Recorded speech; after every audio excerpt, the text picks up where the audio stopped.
Question है, राज्यसभा में होते हैं 250 सदस्य, जिनमें से 12 सदस्य भारत के राष्ट्रपति द्वारा मनोनीत किए जाते हैं।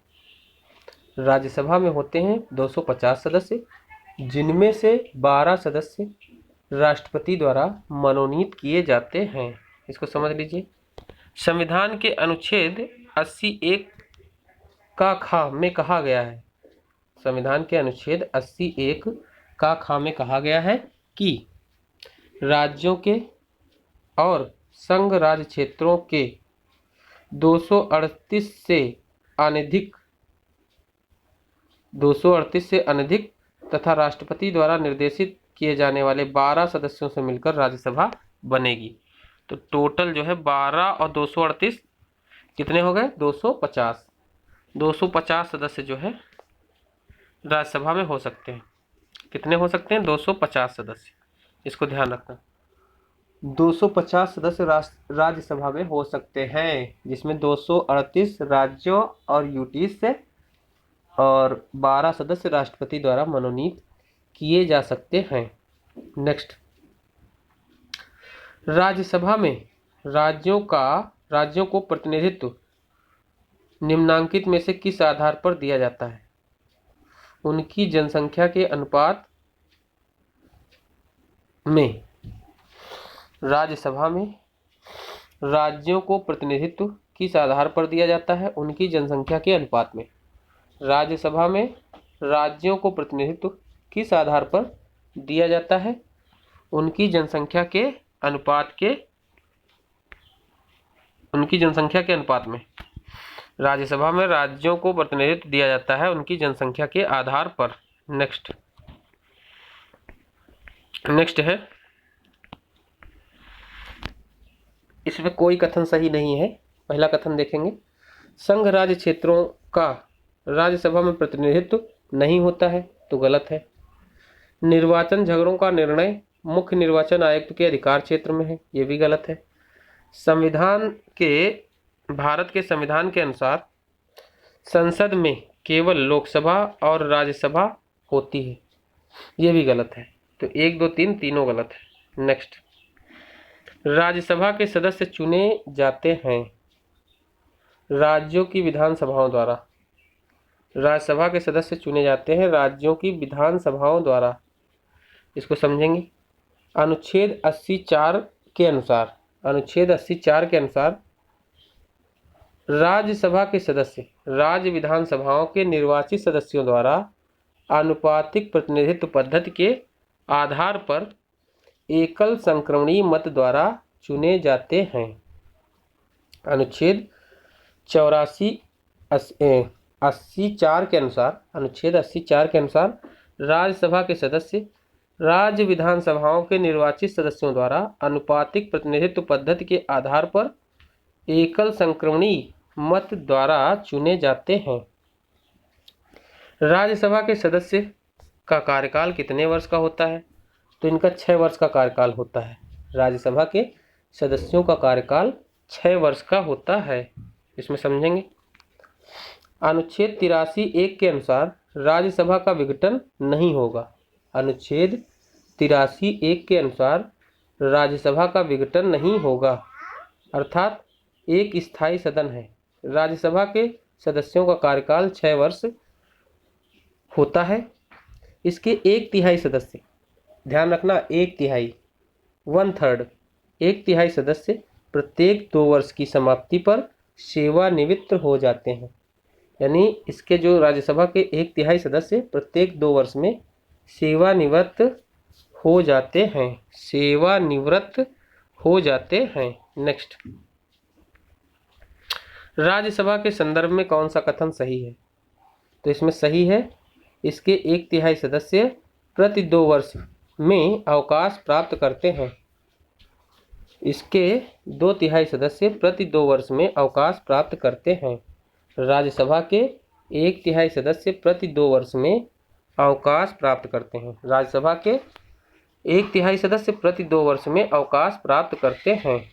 नेक्स्ट, राज्यसभा के सदस्य चुने जाते हैं 6 वर्ष के लिए। राज्यसभा के सदस्य चुने जाते हैं 6 वर्ष के लिए। राज्यसभा के सदस्य चुने जाते हैं 6 वर्ष के लिए।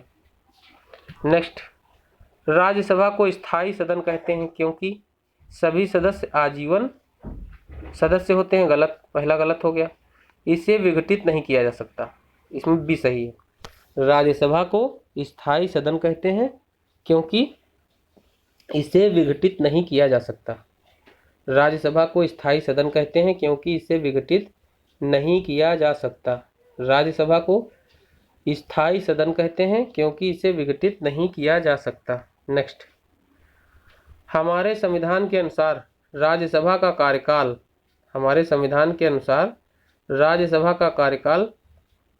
समाप्त होने का विषय नहीं है।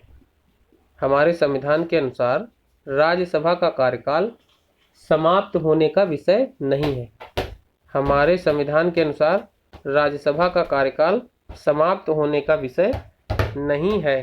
नेक्स्ट, राज्यसभा को भंग करने का अधिकार किसे प्राप्त है? किसी को नहीं। राज्यसभा को भंग करने का अधिकार किसे प्राप्त है? तो किसी को नहीं। नेक्स्ट, राज्यसभा से संबंधित कौन सा कथन सही है?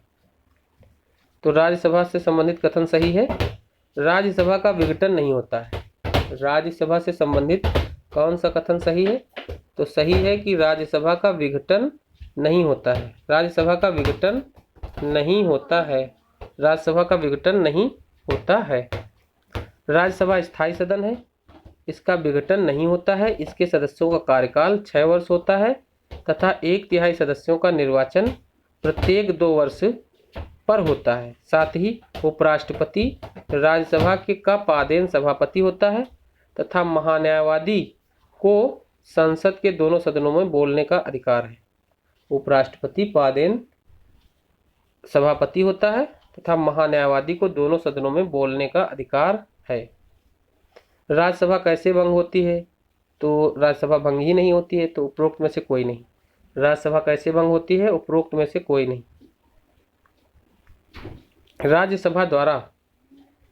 राष्ट्रपति द्वारा राज्यसभा में कितने व्यक्ति मनोनीत किए जाते हैं? तो अनुच्छेद 80 के अनुसार राज्यसभा में राष्ट्रपति 12 सदस्यों को मनोनीत कर सकते हैं। यह 12 सदस्य राष्ट्रपति द्वारा राज्यसभा में मनोनीत किए जाते हैं। नेक्स्ट, राष्ट्रपति मनोनीत कर सकता है राज्यसभा में 12 सदस्य। राष्ट्रपति मनोनीत कर सकता है राज्यसभा में 12 सदस्य। प्रथम अभिनेत्री जो राज्यसभा के लिए नामांकित की गई, तो उनका नाम था नरगिस दत्त। प्रथम अभिनेत्री जो राज्यसभा के लिए नामांकित की गई, नाम है इनका नरगिस दत्त। नेक्स्ट, कह रहे हैं कौन सा कथन राज्यसभा सूची के विषय के संबंध में विधि बनाने की संसद की शक्ति के बारे में सही नहीं है बता रहा है। कह रहा है कि कौन सा कथन राज्य सूची के विषय के संबंध में विधि बनाने की संसद की शक्ति के बारे में सही नहीं है। तो सही नहीं है कि राज्य सूची में सम्मिलित विषय के संबंध में राष्ट्रीय हित में विधि केवल राज्यसभा बना सकती है। ये गलत है, ये कथन गलत है। राज्य सूची में सम्मिलित विषय के संबंध में राष्ट्रीय हित में विधि केवल राज्यसभा बना सकती है, ये कथन गलत है। सही क्या है? राज्यसभा को घोषित करना होगा, ऐसा करना राष्ट्रीय हित में है। नंबर 2, राज्यसभा को उपस्थित और मतदान देने वाले सदस्यों में से कम 2/3 सदस्यों का समर्थित संकल्प पारित करना होगा। राज्यसभा को उपस्थित और मत देने वाले सदस्यों में से कम 2/3 सदस्यों द्वारा समर्थित संकल्प पारित करना होगा। नंबर C, ऐसी विधि संपूर्ण भारत या किसी भाग के लिए बनाई जा सकती है। ऐसी विधि संपूर्ण भारत या किसी भाग के लिए बनाई जा सकती है। तो इसमें समझ लो, संविधान के अनुच्छेद 249 के तहत राज्यसभा अपने उपस्थित एवं मतदान देने वाले सदस्यों के कम 2/3 बहुमत से ऐसा संकल्प पारित करे। अनुच्छेद 249 के तहत राज्यसभा अपने उपस्थित एवं मतदान देने वाले कम से कम 2/3 बहुमत से ऐसा संकल्प पारित करे। राज्य सूची के किसी विषय पर विधि बनाना राष्ट्रीय हित में आवश्यक है तो संसद उस विषय पर विधि बना सकती है। अच्छा, बनाएगी संसद, लेकिन राज्यसभा अपने जो है उपस्थित एवं मतदान देने वाले सदस्यों के कम से कम 2/3 बहुमत से ऐसा संकल्प पारित करे कि राज्य सूची के किसी विषय पर विधि बनाना राष्ट्रीय हित में आवश्यक है तो संसद उस विषय पर विधि बना सकती है। साथ ही ऐसी विधि संपूर्ण भारत या उसके किसी भाग के लिए बनाई जा सकती है। राज्य सूची में सम्मिलित विषय पर राष्ट्रीय हित में विधि राज्यसभा द्वारा प्रस्ताव पारित होने के उपरांत संसद बनाती है, न कि राज्यसभा। तो ध्यान रखना कि संसद बनाती है, जब राष्ट्रीय हित में जो है राज्यसभा प्रस्ताव पारित करती है तो इस पर विधि बनाती है संसद। नेक्स्ट है, इसमें जो गलत है वो हमने बता ही दिया। राज्य सूची विषय में सम्मिलित विषय के संबंध में राष्ट्रीय हित में विधि केवल राज्यसभा बना सकती, तो ये गलत है, क्योंकि राज्यसभा नहीं बनाती है, विधि बनाता है संसद। केवल प्रस्ताव पास करती है राज्यसभा, विधि कौन बनाता है? संसद। नेक्स्ट क्वेश्चन है, राष्ट्रीय हित में भारत की संसद राज्य सूची के किसी भी विषय पर विधिक शक्ति प्राप्त कर लेती है यदि इसके लिए एक संकल्प राज्यसभा द्वारा अपने उपस्थित और मत देने वाले सदस्यों के कम से कम 2/3 बहुमत से पारित कर लिया जाए।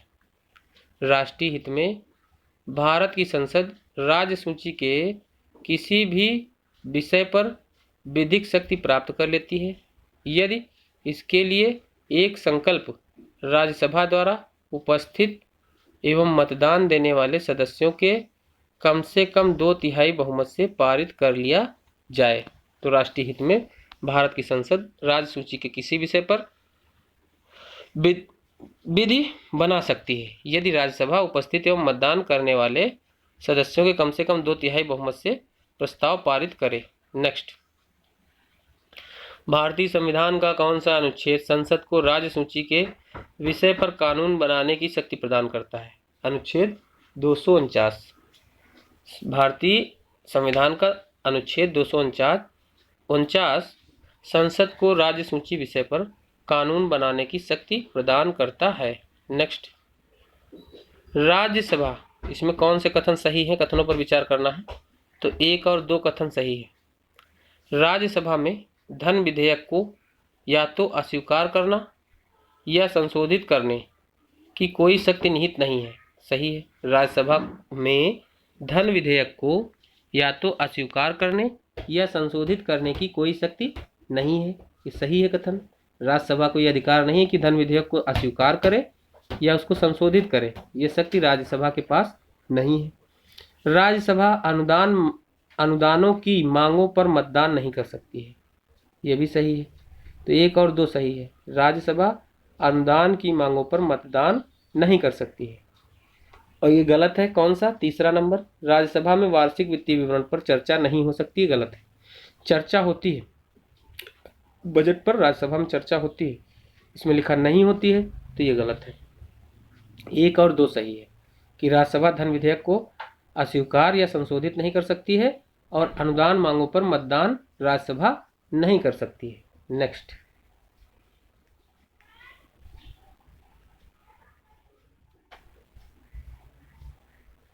कथन है, किसी धन विधेयक को लोकसभा द्वारा पारित किए जाने और राज्यसभा को पारित किए जाने के बाद राज्यसभा की सिफारिशें लोकसभा द्वारा सिफारिशों की प्राप्ति के 14 दिन के अंदर अनिवार्यता स्वीकार की जानी होती हैं।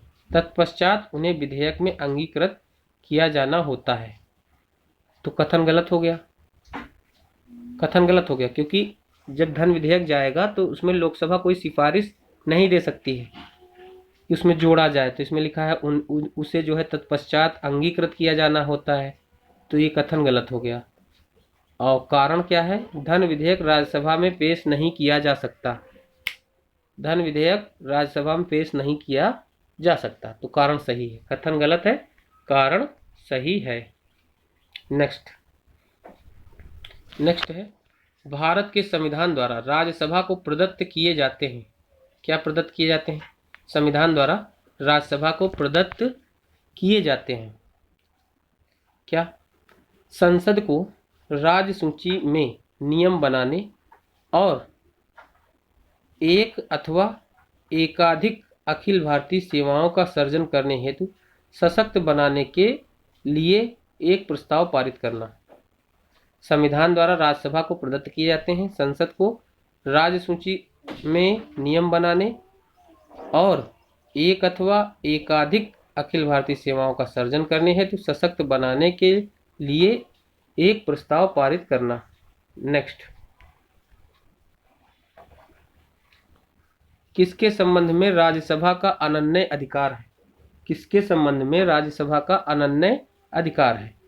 तो राज्यसभा का अनन्य अधिकार है नई अखिल भारतीय सेवाओं के सर्जन हेतु संस्तुति करना।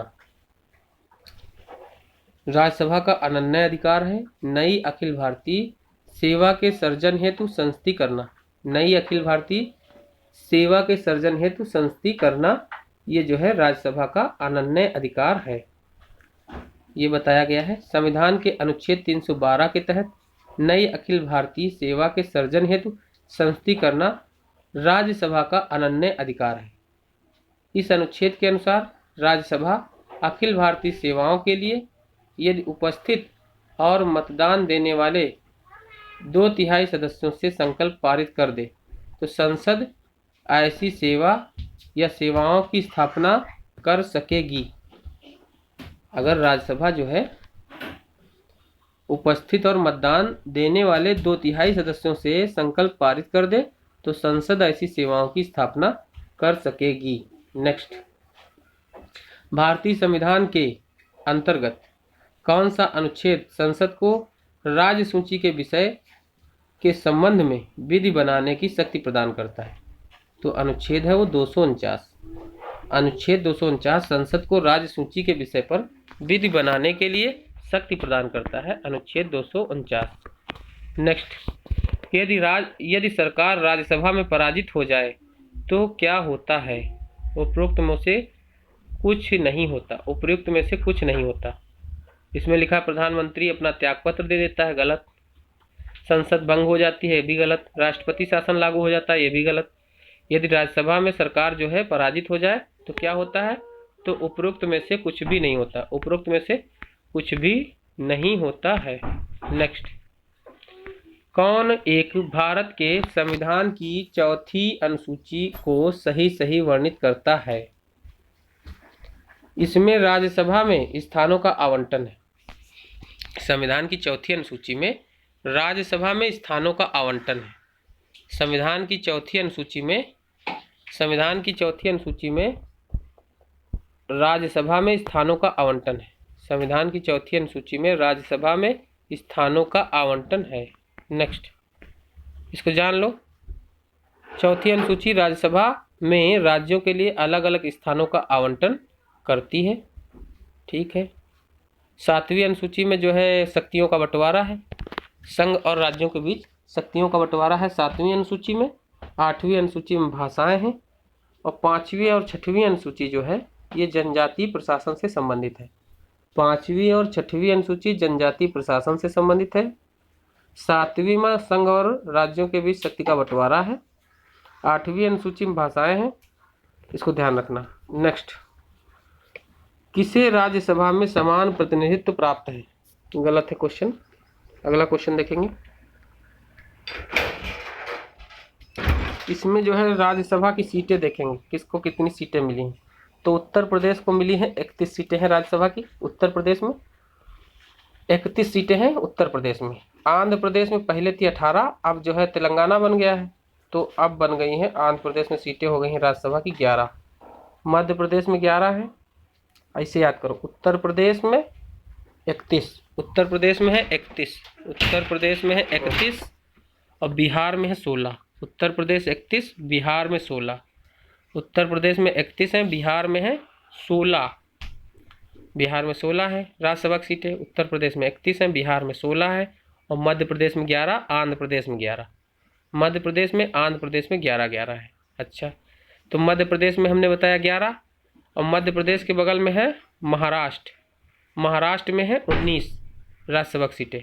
मध्य प्रदेश में है 11 और महाराष्ट्र में है 19। महाराष्ट्र में राज्यसभा सीटें कितनी हैं? 19। अच्छा, बिहार में 16 है ना, बिहार में 16 बताया था। तो बिहार में 16 है, पश्चिम बंगाल अगर चले जाओ वहाँ भी 16 है। बिहार और पश्चिम बंगाल दोनों जगह राज्यसभा की सीटें बराबर हैं। बिहार में भी 16 है और पश्चिम बंगाल में भी 16 है। अच्छा, तो मध्य प्रदेश में 11 और गुजरात में 11। मध्य प्रदेश और गुजरात दोनों जगह 11 है। मध्य प्रदेश देखो, मध्य प्रदेश में 11 सीटें हैं, आंध्र प्रदेश में 11 सीटें हैं और गुजरात में 11 है, और महाराष्ट्र में 19 है। महाराष्ट्र में 19 और महाराष्ट्र के नीचे कर्नाटक है। कर्नाटक में है 12 सीटें। कर्नाटक में है 12 सीटें। कर्नाटक में है 12 सीटें राज्यसभा की। कर्नाटक में है 12 सीटें। अच्छा, तो ये ध्यान रखना कि जो है 11 सीटें आंध्र प्रदेश को मिली हैं और 7 सीटें तेलंगाना को मिली। 7 सीटें हैं तेलंगाना के पास। कितनी है? 7 सीटें हैं तेलंगाना के पास, विधानसभा उसके राज्यसभा की 7 सीटें हैं तेलंगाना में, और 11 है आंध्र प्रदेश में, मध्य प्रदेश में 11 है, गुजरात में 11 है, तमिलनाडु में 19 है, कर्नाटक में 12 है राज्यसभा की सीटें। नेक्स्ट क्वेश्चन देखेंगे। इसमें कह रहा है आंध्र प्रदेश में कितनी सीटें हैं? तो अभी हमने बताया 11, आंध्र प्रदेश में 11, महाराष्ट्र में 19, कर्नाटक में 12, पश्चिम बंगाल में कितनी सीटें हैं? पश्चिम बंगाल में अभी हमने बताया था। पश्चिम बंगाल में अभी हमने बताया था तुमको। पश्चिम बंगाल में कितनी है? पश्चिम बंगाल में 16 सीटें। तो इसको फिर से देखेंगे, इसको वाले क्वेश्चन को हम लोग। गुजरात में 11, कर्नाटक में 12, केरल में 9। केरल में कितनी सीटें? 9। उड़ीसा में राज्यसभा की 10 सीटें। केरल में, पहले गुजरात देखो, गुजरात में है 11, कर्नाटक में 12।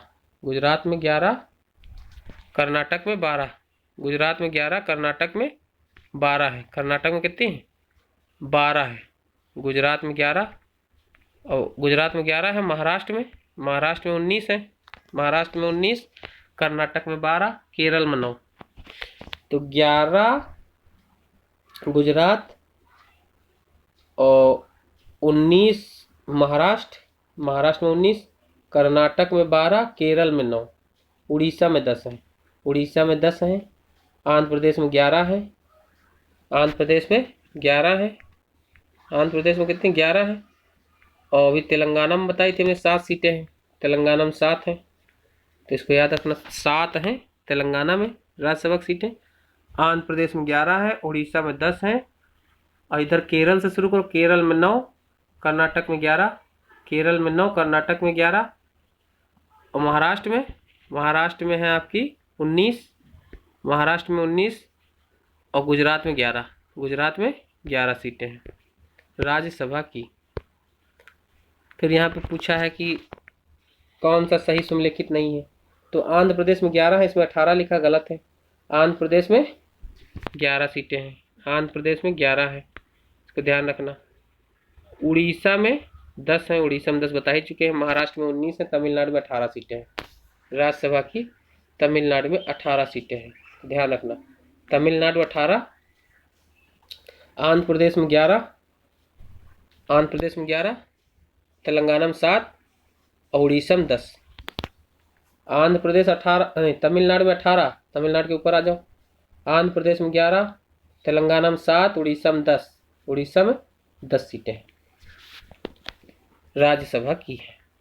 अच्छा, फिर कह रहा किस राज्य में राज्यसभा के लिए निर्वाचित सदस्यों की संख्या सबसे कम है? तो हिमाचल प्रदेश में राज्यसभा की जो निर्वाचित सीटों की संख्या है वो 3 है। तो हिमाचल प्रदेश में कम है राज्यसभा की सीटें। हिमाचल प्रदेश में 3 है, ध्यान रखना।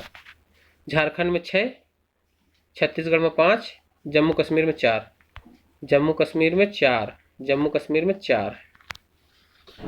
तो 6 हैं झारखंड में, 5 हैं छत्तीसगढ़ में। 5 छत्तीसगढ़ में है, 6 झारखंड में, हिमाचल प्रदेश में 3 है राज्यसभा की सीटें, जम्मू कश्मीर में 4। नेक्स्ट, राज्यसभा का अध्यक्ष उपराष्ट्रपति पादेन अध्यक्ष होता है। राज्यसभा का अध्यक्ष उपराष्ट्रपति होता है, जो कि पादेन अध्यक्ष होता है। उपराष्ट्रपति राज्यसभा का पादेन अध्यक्ष होता है। उपराष्ट्रपति का निर्वाचन संसद के दोनों सदनों, राज्यसभा और लोकसभा के सदस्यों को मिलाकर बने निर्वाचक मंडल द्वारा किया जाता है। यानी लोकसभा और राज्यसभा के सभी सदस्य मिलकर जो है उपराष्ट्रपति का निर्वाचन करते हैं और उपराष्ट्रपति राज्यसभा का पादेन अध्यक्ष होता है। नेक्स्ट, किस सभा का अध्यक्ष उसका सदस्य नहीं होता है? तो राज्यसभा का जो अध्यक्ष होता है राज्यसभा का, वो उसका पादेन सदस्य मतलब उसका सदस्य नहीं होता है। राज्यसभा का अध्यक्ष उसका सदस्य नहीं होता है। राज्यसभा का अध्यक्ष उसका सदस्य नहीं होता है। नेक्स्ट, राज्यसभा का पादेन सभापति होता है उपराष्ट्रपति। उपराष्ट्रपति राज्यसभा का पादेन सभापति होता है। उपराष्ट्रपति राज्यसभा का पादेन सभापति होता है। उपराष्ट्रपति राज्यसभा का पादेन सभापति होता है। नेक्स्ट, किस एक सदन का अध्यक्ष एक गैर सदस्य होता है? राज्यसभा का किस एक सदन का अध्यक्ष एक गैर सदस्य होता है? तो राज्यसभा का अध्यक्ष एक गैर सदस्य होता है। नेक्स्ट, राज्यसभा का अध्यक्ष होता है भारत के उपराष्ट्रपति। राज्यसभा का अध्यक्ष होता है भारत का उपराष्ट्रपति। राज्यसभा का अध्यक्ष होता है भारत का उपराष्ट्रपति। राज्यसभा का अध्यक्ष होता है भारत का उपराष्ट्रपति। नेक्स्ट, राज्यसभा के चेयरमैन हैं भारत के उपराष्ट्रपति। राज्यसभा के चेयरमैन हैं भारत के उपराष्ट्रपति। राज्यसभा के चेयरमैन हैं भारत के उपराष्ट्रपति। नेक्स्ट, इसमें कहला कथन, राज्यसभा का सदस्य बनने हेतु अहर्ताओं के संदर्भ में कौन सा कथन सही है?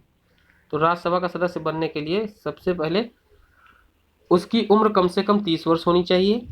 उसकी उम्र कम से कम 30 वर्ष होनी चाहिए। राज्य के अंतर्गत लाभ का पद धारित नहीं होना चाहिए। तो 1 और 3 सही है। अगर राज्यसभा का सदस्य बनने की अहर्ता उसके अंदर तभी मानी जाएगी जब उसकी उम्र कम से कम 30 वर्ष होनी चाहिए और राज्य के अंतर्गत लाभ का पद धारित नहीं होना चाहिए। और इसमें गलत क्या है? जहां से अभ्यर्थी को निर्वाचित किया जाना है उस राज्य की मतदाता सूची में मतदाता के रूप में पंजीकृत होना चाहिए, ये गलत है। जहां से अभ्यर्थी को निर्वाचित किया जाना है उस राज्य की मतदाता सूची में मतदाता के रूप में पंजीकृत होना चाहिए, ये गलत है। 2 नंबर गलत है, 1 और 3 इसमें सही है। नेक्स्ट, इसको जान लो थोड़ा सा। इसमें कह रहे हैं कि लोक प्रतिनिधित्व अधिनियम के अनुसार व्यक्ति का नाम किसी भी निर्वाचन क्षेत्र से मतदाता के रूप में पंजीकृत होना चाहिए। 6 अप्रैल 2003 से पहले यह आवश्यक था कि प्रत्याशी का नाम जिस राज्य की मतदाता सूची में हो वहीं से चुनाव लड़ सकता है, लेकिन 2003 में परिवर्तन कर दिया गया है। अब क्या है? अब राज्य की मतदाता सूची में नाम होना आवश्यक नहीं है, वो जो है कहीं भी पंजीकृत हो। व्यक्ति का नाम किसी भी निर्वाचन क्षेत्र की मतदाता सूची में पंजीकृत होना चाहिए, वो चुनाव लड़ सकता है। किसी भी राज्य की मतदाता सूची में अगर वो उसका नाम है तो वो चुनाव लड़ सकता है राज्यसभा का। नेक्स्ट, राज्यसभा के चुनाव के लिए अपेक्षित न्यूनतम आयु है 30 वर्ष। राज्यसभा का चुनाव के लिए अपेक्षित न्यूनतम आयु है 30 वर्ष। भारत की संसद राष्ट्रपति और दोनों सदनों से मिलकर बनती है। निचले सदन को लोकसभा और उच्च सदन को राज्यसभा कहते हैं। राज्यसभा के निर्वाचन के लिए न्यूनतम आयु 30 वर्ष है। राज्यसभा के निर्वाचन के लिए न्यूनतम आयु 30 वर्ष है। नेक्स्ट, राज्यसभा की निश्चित सदस्य संख्या क्या है? 250। अभी हमने बताया था कि राज्यसभा में 250 सदस्य हो सकते हैं, यानी 238 राज्यों से और 12 एंग्लो इंडियन। 238 राज्यों प्लस यूटीज से मिला के, और 12 एंग्लो इंडियन, टोटल मिला के 250 सदस्य राज्यसभा में हो सकते हैं। लेकिन वर्तमान में है कितने? वर्तमान में राज्यसभा में जो है, वर्तमान में राज्यसभा में 245 सदस्य हैं, जिसमें से 229 सदस्य विधानसभाओं द्वारा, 229 सदस्य राज्य विधानसभाओं के सदस्यों द्वारा, एवं यानी 229 सदस्य राज्यों से और 4 सदस्य यूटीज से हैं और 12 सदस्य राष्ट्रपति द्वारा मनोनीत होते हैं। जिसमें जो यूटीज से जो राज्यसभा के सदस्य हैं, तो 3 जो है दिल्ली से हैं और 1 पुदुचेरी से, टोटल 4 सदस्य जो है, 4 सदस्य यूटीज से हैं और 229 सदस्य राज्यों से, 229 सदस्य राज्यों से, तो 229 प्लस 4 प्लस 12 मिला के 245, 229 राज्यों से, 4 यूटीज से और 12 सदस्य राष्ट्रपति द्वारा मनोनीत होते हैं। टोटल जो है 245 सदस्य होते हैं इस समय वर्तमान में।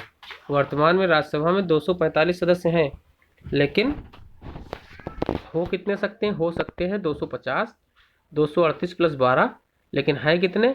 245, 229 प्लस 4 प्लस 12, ये वर्तमान में है। राज्यसभा किसी धन विधेयक को सारभूत संशोधन करती है तो तत्पश्चात क्या होगा? राज्यसभा किसी धन विधेयक में सारभूत संशोधन करती है तो तत्पश्चात क्या होगा?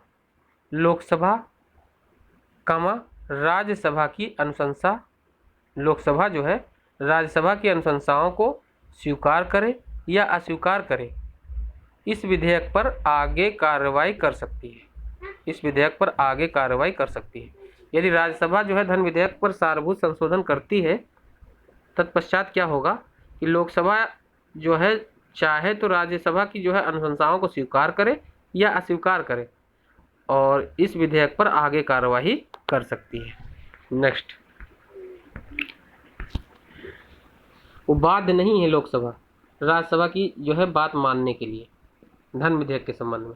लोकसभा चाहे तो स्वीकार कर ले और नहीं तो बाध्य नहीं है राज्यसभा की बात को स्वीकार करने के लिए। नेक्स्ट, राज्यसभा का सर्वप्रथम गठन किस वर्ष हुआ? तो राज्यसभा का सर्वप्रथम गठन हुआ है वर्ष 1952 में। राज्यसभा का सर्वप्रथम गठन हुआ है वर्ष 1952 में। 3 अप्रैल 1952 को जो है सर्वप्रथम राज्यसभा गठित हुई थी। इसकी पहली बैठक 13 मई 1952 को हुई, 13 मई 1952 को हुई है। नेक्स्ट, राज्यसभा का सदस्य होते हुए भी लोकसभा की कार्यवाही में भाग ले सकता है कौन? मंत्री जो राज्यसभा का सदस्य हो। राज्यसभा का सदस्य होते हुए भी लोकसभा की कार्यवाहियों में भाग ले सकता है। कौन ले सकता है? मंत्री जो राज्यसभा का सदस्य है। फिर से समझो क्वेश्चन, राज्यसभा का सदस्य होते हुए भी लोकसभा की कार्यवाहियों में भाग ले सकता है। कौन ले सकता है? मंत्री जो राज्यसभा का सदस्य है। मंत्री जो राज्यसभा का सदस्य है। नेक्स्ट, राज्यसभा के विषय में सही नहीं है। तो राज्यसभा के विषय में कह रहा कौन सा कथन जो है राज्यसभा के विषय में सही नहीं, सही है। अच्छा, सही है तो कथन सही है इसमें 1 और 3। कौन कौन सा? यह भंग नहीं की जा सकती है, सही है। राज्यसभा भंग नहीं की जा सकती है। प्रत्येक 2 वर्ष बाद इसके 1/3 सदस्यों का कार्यकाल समाप्त हो जाता है। प्रत्येक 2 वर्ष बाद इसके 1/3 सदस्यों का कार्यकाल समाप्त हो जाता है। तो 1 और 3 सही है। और गलत कौन से हैं? इसका कार्यकाल 5 वर्ष का होता है, गलत है। इसका कार्यकाल 6 वर्ष का होता है। इसका कार्यकाल तो असीमित है, इसके सदस्यों का कार्यकाल 6 वर्ष का होता है। आगे बता रहे हैं इसका सदस्य 25 वर्ष से कम आयु के नहीं होंगे। तो ये गलत है, क्योंकि राज्यसभा का सदस्य बनने के लिए सदस्यों की आयु 30 वर्ष से कम नहीं होनी चाहिए। 30 वर्ष से कम नहीं होनी चाहिए। नेक्स्ट, कथन है अनुच्छेद 368 के अंतर्गत, अनुच्छेद 368 के अंतर्गत संसद संविधान के किसी भी भाग में संशोधन कर सकती है। सही है, कथन सही है। अनुच्छेद 368 के अंतर्गत संसद संविधान के किसी भाग में संशोधन कर सकती है। कारण, संसद भारत की जनता द्वारा निर्वाचित उच्चतम विधायी संस्था है। तो कारण भी सही है, संसद भारत की जनता द्वारा निर्वाचित उच्चतम विधायी संस्था है। तो कथन और कारण दोनों सही हैं। कथन कारण की सही व्याख्या करता है। अनुच्छेद 368 के अंतर्गत संसद जो है संविधान के किसी भाग में संशोधन कर सकती है। कारण, संसद भारत की जनता द्वारा निर्वाचित उच्चतम विधायी संस्था है। तो कथन कारण दोनों सही हैं। कथन कारण की सही व्याख्या करता है। नेक्स्ट, एक वर्ष में कम से कम कितनी बार संसद की बैठक होना आवश्यक है? तो 2 बार। संसद की बैठक होना एक वर्ष में कम से कम 2 बार होना आवश्यक है। 2 बार बैठक होना अनिवार्य है। एक वर्ष में कम से कम 2 बार बैठक होना अनिवार्य है संसद की।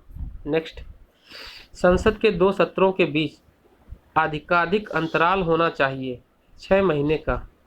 संसद के 2 सत्रों के बीच अधिकाधिक अंतराल होना चाहिए 6 महीने का।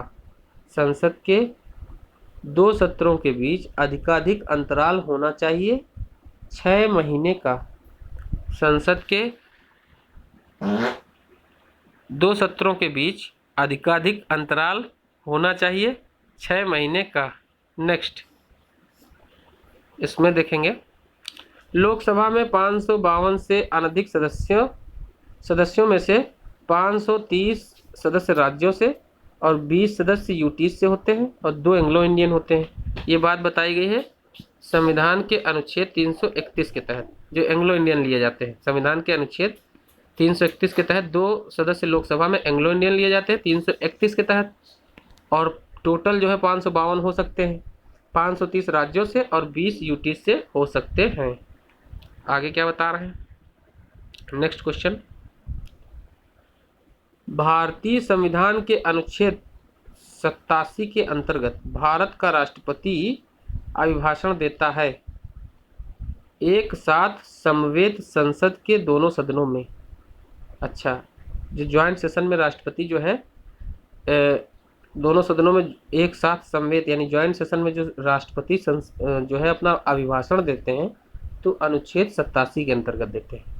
इसमें बताया गया है आगे, भारतीय संविधान के अनुच्छेद 87 के अंतर्गत भारत का राष्ट्रपति लोकसभा के लिए प्रत्येक साधारण निर्वाचन के पश्चात प्रथम सत्र के आरंभ में और प्रत्येक वर्ष प्रथम सत्र के आरंभ में एक साथ सामवेद यानी संयुक्त संसद के दोनों सदनों में अभिभाषण देता है। तो ये देते हैं अनुच्छेद 87 के अंतर्गत। अनुच्छेद 87 के अंतर्गत। नेक्स्ट देखेंगे, भारतीय संविधान में निम्नलिखित में से क्या कथित है? तो क्या कथित है इसको जान लो, यानी क्या लिखा है संविधान में। राष्ट्रपति संसद के किसी भी सदन का सदस्य नहीं होगा, या ये जो है संविधान में लिखा है, राष्ट्रपति संसद के किसी भी सदन का सदस्य नहीं होगा। ठीक है, संसद राष्ट्रपति और दोनों सदनों से मिलकर बनेगी। संसद राष्ट्रपति और दोनों सदनों से मिलकर बनेगी। तो 1 और 2 ये दोनों कथन सही हैं। राष्ट्रपति संसद के किसी भी सदन का सदस्य नहीं होगा और संसद जो है राष्ट्रपति और दोनों सदनों से मिलकर बनेगी। नेक्स्ट, राष्ट्रपति संसद का हिस्सा होता है। राष्ट्रपति संसद का हिस्सा होता है। राष्ट्रपति संसद का हिस्सा होता है। नेक्स्ट, भारतीय संसद बनती है लोकसभा, राज्यसभा और राष्ट्रपति से। भारतीय संसद बनती है लोकसभा, राज्यसभा और राष्ट्रपति से। भारतीय संसद बनती है लोकसभा, राज्यसभा और राष्ट्रपति से। भारत में संसद मिलकर बनती है, राष्ट्रपति, राज्यसभा और लोकसभा से मिलकर संसद बनती है। राष्ट्रपति, लोकसभा और राज्यसभा से मिलकर संसद बनती है। नेक्स्ट, भारतीय संसद में कौन शामिल है? राष्ट्रपति और दोनों सदन। संसद में कौन शामिल है? राष्ट्रपति और दोनों सदन। संसद में कौन शामिल है? राष्ट्रपति और दोनों सदन। नेक्स्ट कह रहे हैं संसद में कौन शामिल है? राष्ट्रपति प्लस राज्यसभा प्लस लोकसभा। राष्ट्रपति, राज्यसभा प्लस लोकसभा। राष्ट्रपति, राज्यसभा प्लस लोकसभा। राष्ट्रपति, राज्यसभा प्लस लोकसभा। नेक्स्ट भारतीय संसद में कौन सम्मिलित है? राष्ट्रपति, लोकसभा एवं राज्यसभा। राष्ट्रपति, राज्यसभा और लोकसभा। नेक्स्ट भारतीय संसद के घटक हैं राष्ट्रपति, लोकसभा व राज्यसभा। संसद का अनन्य भाग नहीं है उपराष्ट्रपति। संसद का अनन्य भाग नहीं है उपराष्ट्रपति। नेक्स्ट संसद के अधिकारियों में सम्मिलित है, बहुत इंपॉर्टेंट क्वेश्चन है। संसद के अधिकारियों में सम्मिलित है लोकसभा अध्यक्ष, उपाध्यक्ष, महासचिव लोकसभा और अध्यक्ष राज्यसभा। इनको संसद के अधिकारियों में सम्मिलित किया गया है। यानी लोकसभा अध्यक्ष, उपाध्यक्ष, अध्यक्ष, लोकसभा का अध्यक्ष और उपाध्यक्ष और लोकसभा महासचिव और राज्यसभा अध्यक्ष यानी उपराष्ट्रपति। उपराष्ट्रपति, लोकसभा अध्यक्ष और उपाध्यक्ष और लोकसभा के महासचिव को, लोकसभा के महासचिव को संसद के अधिकारियों में सम्मिलित किया गया है। इसमें बताया गया है संविधान के अनुसार संसद के अधिकारियों में सम्मिलित है राज्यसभा का सभापति एवं उपसभापति, सभापति और उपसभापति, लोकसभा का अध्यक्ष और उपाध्यक्ष, संसद का सचिवालय, संसद का सचिवालय। तो ये जो है संसद के अधिकारियों में सम्मिलित है लोकसभा अध्यक्ष, उपाध्यक्ष, राज्यसभा अध्यक्ष, उपाध्यक्ष और संसद का सचिवालय। संसद का सचिवालय यानी महासचिव लोकसभा, ये जो है संसद के अधिकारियों में सम्मिलित है। नेक्स्ट संसद / विधानसभा के किसी सदस्य की सदस्यता तब समाप्त समझी जाती है जब वह बिना सदन को सूचित किए अनुपस्थित रहता है 60 दिनों तक। संसद या विधानसभा के किसी सदस्य की सदस्यता तब समाप्त समझी जाती है जब वह बिना सदन को सूचित किए अनुपस्थित रहता है 60 दिनों तक। नेक्स्ट बिना अनुमति के कितने दिन संसद से अनुपस्थित रहने पर किसी सांसद को अयोग्य घोषित किया जा सकता है? 60 दिनों तक।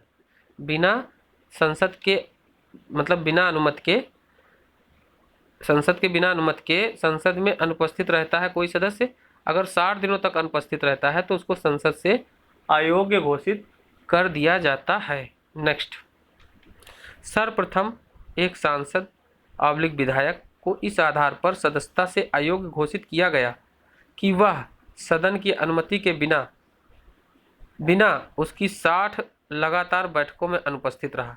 वो कौन सदस्य था? वो सदस्य थे आपके राज्यसभा से सदस्य थे, उनका नाम था, क्या नाम था उनका? निर्दलीय राज्यसभा सदस्य थे पंजाब से, ये थे बरजिंदर सिंह हमदर्द।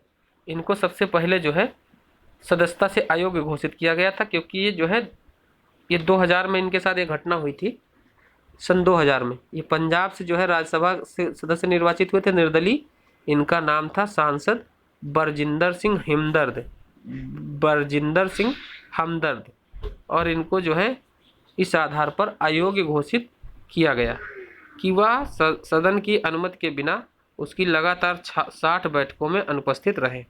नेक्स्ट कौन सा एक प्रावधान भारतीय संविधान के अंतर्गत संसद के सदस्यों के विशेषाधिकारों तथा उन्मुक्तियों को निर्धारित करता है? तो अनुच्छेद 105 में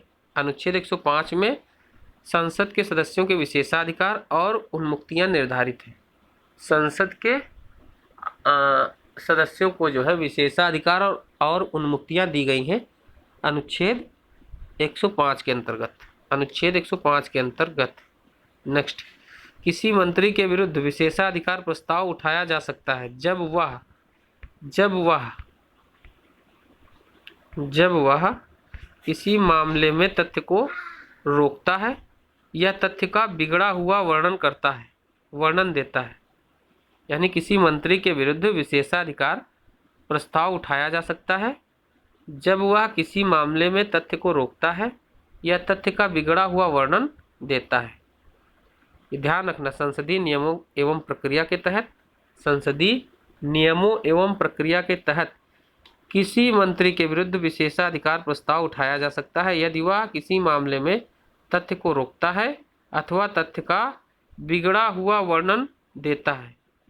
नेक्स्ट, कौन संसद सदस्यों का सामूहिक विशेषाधिकार नहीं है? साक्षी के रूप में उपस्थिति से स्वतंत्रता, साक्षी के रूप में उपस्थिति से स्वतंत्रता, ये जो है संसद के सदस्यों का सामूहिक विशेषाधिकार नहीं है। संसद के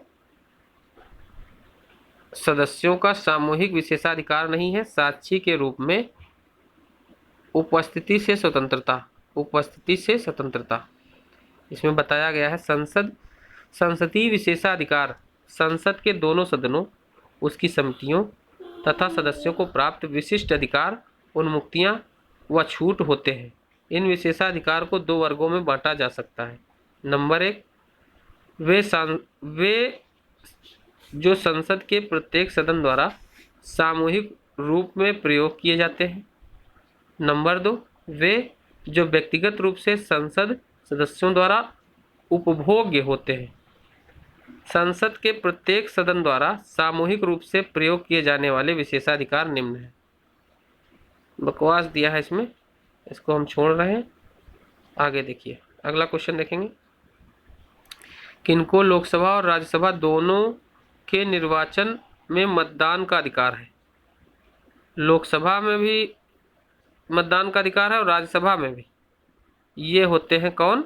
राज्य विधानमंडल के निम्न सदन के निर्वाचित सदस्यों को, यानी जो विधानसभा के सदस्य होते हैं, इनको लोकसभा और राज्यसभा दोनों के निर्वाचन में मतदान का अधिकार है। क्वेश्चन हमको फिर से समझेंगे। किनको लोकसभा और राज्यसभा दोनों के निर्वाचन में मतदान का अधिकार है? राज्य विधानमंडल के निम्न सदन के निर्वाचित सदस्यों को, निम्न सदन के निर्वाचित सदस्य जो होते हैं उनको जो है लोकसभा और राज्यसभा दोनों के निर्वाचन में मतदान का अधिकार है। नीचे बता रहे हैं, राज्य विधानमंडल के निम्न सदन यानी विधानसभा के निर्वाचित सदस्यों को लोकसभा और राज्यसभा दोनों के निर्वाचन में मतदान का अधिकार है। नेक्स्ट कथन है, कौन सा कथन सही है? तो कथन सही है इसमें, कौन सा कथन सही है इसमें देखेंगे। तो कथन सही है, किसी मनोनीत सदस्य के मंत्री पद के लिए नियुक्ति पर संविधानीय वर्जना नहीं है। कथन सही है, किसी मनोनीत सदस्य के मंत्री पद के लिए नियुक्ति पर संविधानीय वर्जना नहीं है। किसी मनोनीत सदस्य के मंत्री पद के लिए नियुक्ति पर संविधानीय वर्जना नहीं है। नेक्स्ट क्वेश्चन देखेंगे। संसद राज्यसभा के विषय के संबंध में कानून बना सकती है यदि राज्यसभा ऐसा संकल्प पारित करती है। यदि राज्यसभा ऐसा संकल्प पारित करती है तो संसद राज्य सूची के विषय के संबंध में कानून बना सकती है। यदि राज्यसभा ऐसा संकल्प पारित करती है तो संसद राज्य सूची के विषय के संबंध में कानून बना सकती है। यदि राज्यसभा जो है ऐसा संकल्प पारित करे तो संसद जो है इस पर कानून बना सकती है। नेक्स्ट देखेंगे, संविधान के अनुच्छेद 249 के तहत राज्यसभा उपस्थित और मतदान देने वाले सदस्यों के 2/3 बहुमत से ऐसा प्रस्ताव पारित करे कि राष्ट्रीय हित में राज्य सूची के विषय पर संसद द्वारा कानून बनाना आवश्यक है तो संसद उस विषय पर कानून बना सकती है। यानी अनुच्छेद 249 में ये बात बताई गई है कि राष्ट्रीय हित में अगर राज्यसभा चाहे तो संसद जो है राज्य सूची के विषय पर कानून बना सकती है, अनुच्छेद 249 के तहत। और 250 में क्या है, अगर राष्ट्रीय आपात की स्थिति चल रही है तब भी संसद जो है राज्य सूची के विषय पर कानून बना सकती है। 250 में है अगर राष्ट्रीय आपात की स्थिति में। अच्छा, 252 में है 2 या 2 से अधिक राज्यों के अनुरोध पर, 2 या 2 से अधिक राज्यों के अनुरोध पर संसद जो है कानून बना सकती है 252 के तहत। अच्छा, 249 में राष्ट्रीय हित में और 250 में राष्ट्रीय आपात की स्थिति में और 252 में 2 या 2 से अधिक राज्यों के अनुरोध पर और 253 के तहत जो कानून बनाती है संसद राज्य सूची के विषय पर, वो अंतर्राष्ट्रीय समझौतों के अनुपालन के क्रम में, अंतर्राष्ट्रीय समझौतों के अनुपालन के क्रम में कानून बना सकती है। आगे बता रहे हैं अनुच्छेद 356 के अधीन राष्ट्रपति शासन लागू रहने की अवस्था में भी बना सकती है। अगर राष्ट्रपति शासन लागू है तब भी जो है संसद कानून बना सकती है 356 के तहत, अनुच्छेद 356 के तहत। और 357 के तहत विधायी शक्तियों के प्रयोग में संसद द्वारा राज्य सूची के विषयों पर कानून बनाया जा सकता है। तो 356 के तहत भी बनाया जा सकता है, 357 के तहत भी बनाया जा सकता है संसद द्वारा कानून। 357 के तहत कब बनाएंगे? विधायी शक्तियों के प्रयोग में संसद द्वारा राज्य सूची के विषय पर कानून बनाया जा सकता है अनुच्छेद 357 के तहत। तो याद रखना 249 में है राष्ट्रीय हित में, 250 में राष्ट्रीय आपातकाल के दौरान बना सकती है कानून, 250 हो गया, 249, 250, अब 51 छोड़ दो, 52 में आ जाओ। 52 में है 252 में 2 या 2 से अधिक राज्यों की अनुरोध पर बना सकती है। 253 में अंतर्राष्ट्रीय प्रभाव को अंतर्राष्ट्रीय समझौतों के अनुपालन में बना सकती है कानून। और 356 में राष्ट्रपति शासन लागू रहने की अवस्था में बना सकती है। और 357 में विधायी शक्तियों के प्रयोग द्वारा, 357 के तहत विधायी शक्तियों के प्रयोग द्वारा, इन 356 में भी बना सकती है, 357 में भी बना सकती है, 356 में भी बना सकती है और 357 में भी बना सकती है। 357 में विधायी शक्तियों के प्रयोग में संसद द्वारा राज्य सूची के विषय पर कानून बनाया जा सकता है। नेक्स्ट क्वेश्चन है, संघीय संसद राज्य सूची के विषय पर भी कानून बना सकती है। संघीय संसद राज्य सूची के विषय पर भी कानून बना सकती है। कब? अंतर्राष्ट्रीय समझौतों को प्रभावी बनाने हेतु, संबंधित राज्य की सहमति से। अंतर्राष्ट्रीय समझौतों को प्रभावी बनाने हेतु संबंधित राज्य की सहमति से, राज्य में राष्ट्रपति शासन लागू रहने की अवस्था में, राष्ट्रीय हित में, जब राज्यसभा 2/3 बहुमत से इस हेतु प्रस्ताव पारित करे। सभी चारों सही है।